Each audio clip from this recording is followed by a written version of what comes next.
are doing the Class 1 recap video, one of two videos that will be coming to you this week. We are going to review the basic footwork and the basic 20s collegiate Charleston stuff that we did in the first class.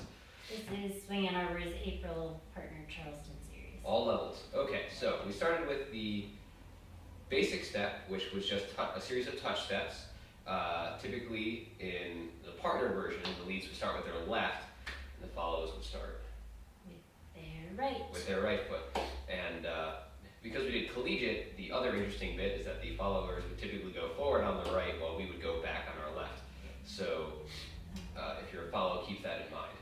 Yeah, and I'm actually going to demonstrate this direction so you guys have a couple angles going. And I'll go from this way. And so the basic step is a series of touches. 5, 6, 5, 6, 7, 8. A touch, step, touch, step, touch, step, touch, step. And we really talked about posture and this nice even bounce here. Then we added the sort of twisties into our dancing. This was just kind of kicking our heels out on the out part of our leg, or kind of like in between. And then we gave you guys a couple of variations on our sort of basic footwork, including kicks, which look like that for Lauren and this for me. Kick. And you can even kick back if you want. And then we added wagging wheels.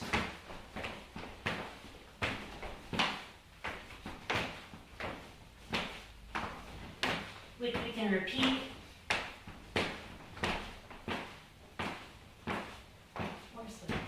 Or switch. So that was all the basic footwork we did by ourselves.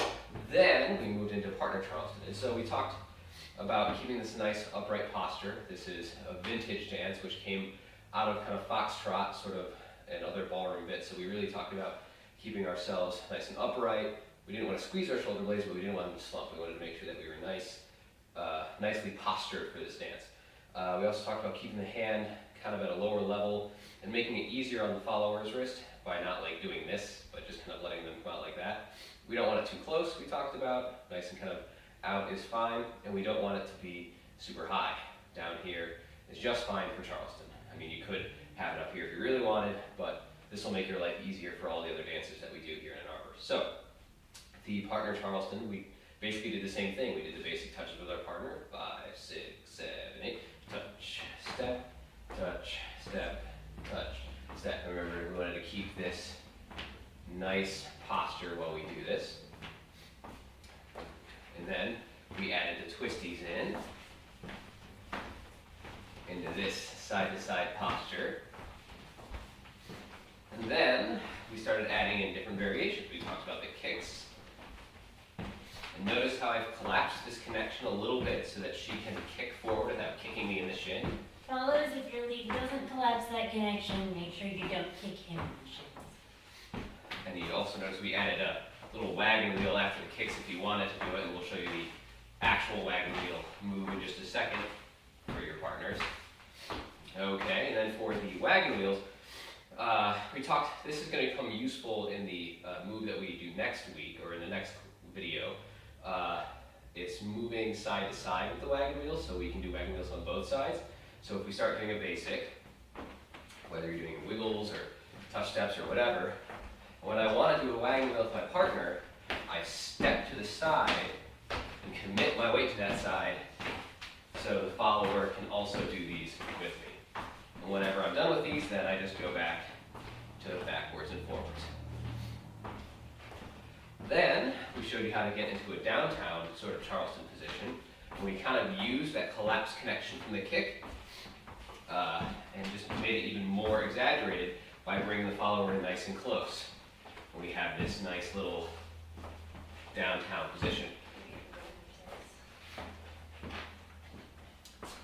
And we're not like pushing notice how I'm not pushing my follower's hand back behind them. I'm bringing my hand to me to make it more comfortable for them.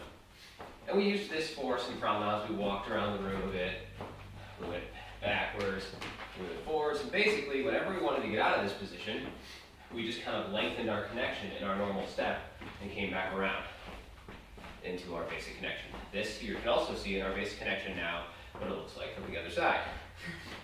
And from this, back to this original position, we did a very basic Charleston turn, which looked like this, wrap, out, around, there. So I'll do it one more time from this angle, and then we'll do it from another angle so you can see it, but notice how, specifically for the followers, notice how Lauren steps through that. Step, tap, step, tap. Step. And leads, we basically just do our own footwork. We just prep them on our left side as we're stepping back on what would be count 1. All right, so let's move around. So we're here doing our Charleston again. We'll do it from this angle. And so I prep on 1, and she goes out. One more time. 6, 7, 8. 1, 2, 3, 4, 5, 6, 7, 8. And we just want to make sure that we're ready to catch them when the move is done. Follows, we make sure that we go out and pivot on a line and come back on that same line. So why don't you do the footwork? We can both do the footwork so that you guys can see it. So as a follow, I'm going tap forward on my right, and I'm going to pivot and step on my right, tap and pivot off of this, and then step forward on my left. And we're ready to And we're catch back it. to our basic where we're tapping forward on the right. And so at speed, 5, 6, 5, 6, 7, 8, tap, step, pivot, step, and then we're back here. It's very important. We also talked about making sure that we did this on a line, straight back, and then came back. This was very important for pretty much any move you do in any dance is to be able to turn down a line, but especially important in this one because it's a slotted turn.